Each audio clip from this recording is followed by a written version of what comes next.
नमस्कार।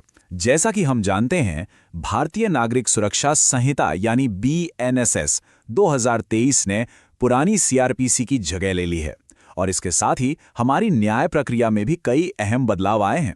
आज हम BNSS के एक बहुत ही जरूरी पहलू को समझने वाले हैं, अपील की प्रक्रिया। सोचिए, जब निचली अदालत अपना फैसला सुना देती है तो उसके बाद कहानी खत्म नहीं होती। असली प्रक्रिया तो तब शुरू होती है और इसका पूरा ब्यौरा छिपा है सेक्शन 426 से 430 के बीच। तो चलिए इस पूरी प्रक्रिया को एक एक करके बिल्कुल आसान भाषा में समझते हैं। तो आज हम किन किन पड़ावों से गुजरेंगे। सबसे पहले हम शुरू करेंगे सेक्शन 426 से, यानी सुनवाई के नोटिस से। फिर हम देखेंगे कि एपेलेट कोर्ट के पास असल में कितनी शक्तियां होती हैं। इसके बाद समझेंगे कि अपील का फाइनल जजमेंट कैसे दिया जाता है और फिर बात करेंगे सबसे जरूरी सवाल पर, क्या अपील के दौरान जमानत मिल सकती है। और हाँ, आखिर में हम परीक्षा के लिहाज से कुछ खास पॉइंट्स पर भी नजर डालेंगे। तो मान लीजिए कि एक अपील कोर्ट में एडमिट हो गई है। अब क्या होगा? अदालत उसे सीधे सीधे खारिज नहीं कर सकती। सबसे पहला और सबसे जरूरी कदम है सेक्शन 426 और वो है सभी जुड़ी हुई पार्टियों को सुनवाई का नोटिस भेजना। देखिए, ये न्याय के सबसे बुनियादी सिद्धांत ऑडी अल्टरम पार्टम पर आधारित है, यानी दूसरे पक्ष को भी सुनो। हर किसी को सुनवाई का मौका मिलना ही चाहिए। अच्छा, तो अब सवाल यह है कि ये नोटिस भेजा किसे किसे जाता है। चलिए इसे एक छोटे से एग्जाम्पल से समझते हैं। मान लीजिए एक व्यक्ति है रोहन, उसे किसी मामले में दोषी ठहराया गया और उसने अपील दायर की। तो नोटिस किस किस को जाएगा? सबसे पहले खुद रोहन या उसके वकील को। दूसरा, सरकार का पक्ष रखने वाले पब्लिक प्रोसिक्यूटर को। तीसरा, अगर ये केस किसी की प्राइवेट कंप्लेंट पर शुरू हुआ था तो शिकायत करने वाले को भी। और चौथा, अगर अपील किसी को बरी किए जाने यानी एक्विटल के खिलाफ है तो उस आरोपी को भी नोटिस भेजा जाएगा ताकि वो आकर अपना बचाव कर सके। नोटिस भेजने के ठीक बाद एपेलेट कोर्ट एक बहुत ज़रूरी काम करती है। वो निचली अदालत से उस केस का पूरा रिकॉर्ड मंगवाती है। अब ये क्यों ज़रूरी है? क्योंकि ऊपरी अदालत को पूरा मामला जड़ से समझना होता है।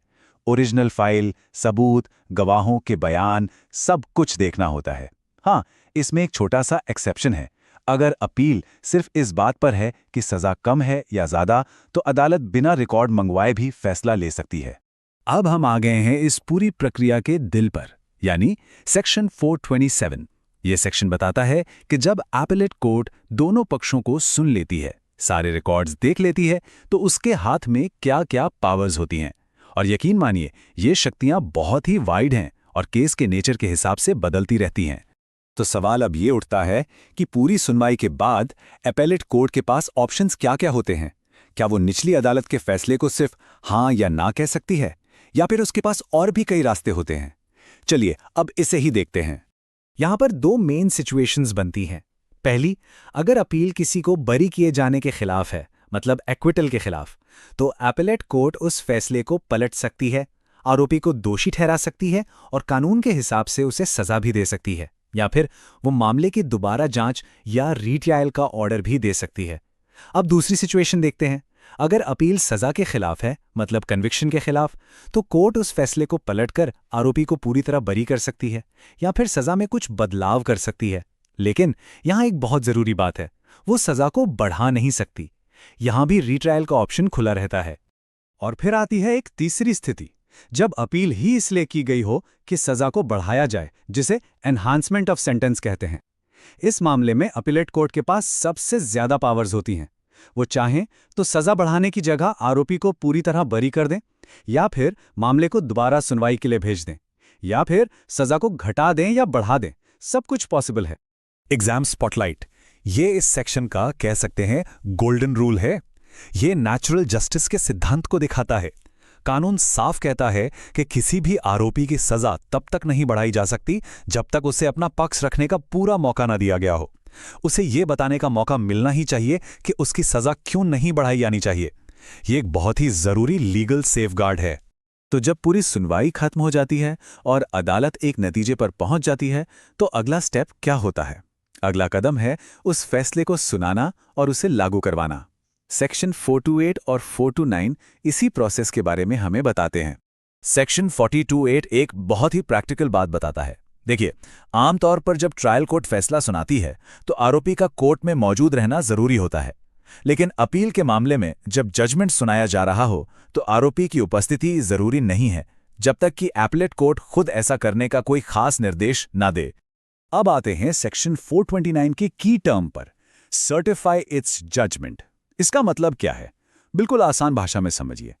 जब हाई कोर्ट जैसी कोई ऊपरी अदालत अपना फाइनल फैसला सुना देती है, तो वो उस फैसले को ऑफिशियली सर्टिफाई करके निचली अदालत को वापस भेजती है। फिर निचली अदालत उसी फैसले के हिसाब से अपने रिकॉर्ड्स को अपडेट करती है और उसे लागू करती है। ये बेसिकली हायर और लोअर कोर्ट्स के बीच एक ऑफिशियल कम्युनिकेशन चैनल है। किसी को सजा हो जाने का ये मतलब बिल्कुल नहीं है कि उसे उसी वक्त जेल जाना ही पड़ेगा, खासकर तब जब उसने फैसले के खिलाफ अपील दायर की हो। सेक्शन 430 इसी बारे में बात करता है और ये अपील के दौरान एक बहुत बड़ी राहत की उम्मीद देता है, यानी सजा का सस्पेंशन और जमानत। इस सेक्शन का सार ये है कि अपेलेट कोर्ट जब तक अपील पर सुनवाई चल रही है, दोषी व्यक्ति की सजा के अमल पर यानी एग्जीक्यूशन पर रोक लगा सकती है, और अगर वो व्यक्ति जेल में है तो उसे जमानत पर रिहा करने का आदेश भी दे सकती है। लेकिन याद रहे, ये कोर्ट का डिस्क्रिशनरी पावर है और ऐसा करने के लिए कोर्ट को लिखित में वजह बतानी पड़ती हैं। अब जमानत देने के जो नियम हैं, वो सजा कितनी गंभीर है इस पर डिपेंड करते हैं। जैसे अगर हमारे एग्जाम्पल वाले रोहन को 3 साल तक की सजा हुई है, तो ट्रायल कोर्ट खुद ही उसे कुछ समय के लिए जमानत दे सकती है ताकि वो आराम से ऊपरी अदालत में अपील फाइल कर सके। लेकिन अगर रोहन को किसी गंभीर अपराध में सजा हुई है, जैसे मौत, उम्र कैद या 10 साल से ज्यादा की सजा, तो एपेलेट कोर्ट जमानत देने से पहले पब्लिक प्रोसिक्यूटर को अपना पक्ष रखने का मौका जरूर देगी। ये 10 साल का जो आंकड़ा है ना, इससे याद रखना बहुत जरूरी है। यही वो बाउंड्री लाइन है जिसके पार के मामलों में जमानत देने की प्रक्रिया और ज्यादा सख्त हो जाती है। पब्लिक प्रोसिक्यूटर की भूमिका वहां बहुत ही क्रिटिकल हो जाती है। ये नियम इसलिए है ताकि न्याय में एक संतुलन बना रहे। चलिए, अब तक हमने जो कुछ भी सीखा है उसे एग्जाम के पॉइंट ऑफ व्यू से जल्दी से रिवाइज कर लेते हैं। ये हिस्सा आपको की कॉन्सेप्ट्स को याद रखने में बहुत मदद करेगा। एक और एग्जाम स्पॉटलाइट। ये कुछ कानूनी शब्द हैं जिन्हें समझना जरूरी है। अपील समरली का मतलब है अपील को शुरुआती स्टेज पर ही बिना पूरी सुनवाई के खारिज कर देना। कंसिक्वेंशियल ऑर्डर होता है मुख्य फैसले के साथ दिया जाने वाला कोई फॉलोअप आदेश। सर्टिफाइड जजमेंट और सस्पेंस सेंटेंस तो हम अभी समझ ही चुके हैं। इन शब्दों का आसान मतलब याद रखना बहुत काम आता है। तो आज के इस पूरे विश्लेषण से हमें क्या क्या सीखने को मिला? पहली बात, अपील की प्रक्रिया कोई रैंडम प्रोसेस नहीं है, बल्कि एक well structured step by step प्रक्रिया है। दूसरी, अपीलेट कोर्ट के पास शक्तियां तो बहुत हैं, लेकिन वो साफ तौर पर डिफाइंड हैं। तीसरी, आरोपी के अधिकारों को हर कदम पर सुरक्षित रखा गया है, जैसे सजा बढ़ाने से पहले उसे सुनवाई का मौका देना। चौथी, अपील के दौरान जमानत मिलना पॉसिबल है, लेकिन यह पूरी तरह अपराध की गंभीरता पर निर्भर करता है। और आखिरी और सबसे जरूरी बात, प्रोसीजरल लॉ ही है जो न्याय व्यवस्था में फेयरनेस और ऑर्डर बनाए रखता है।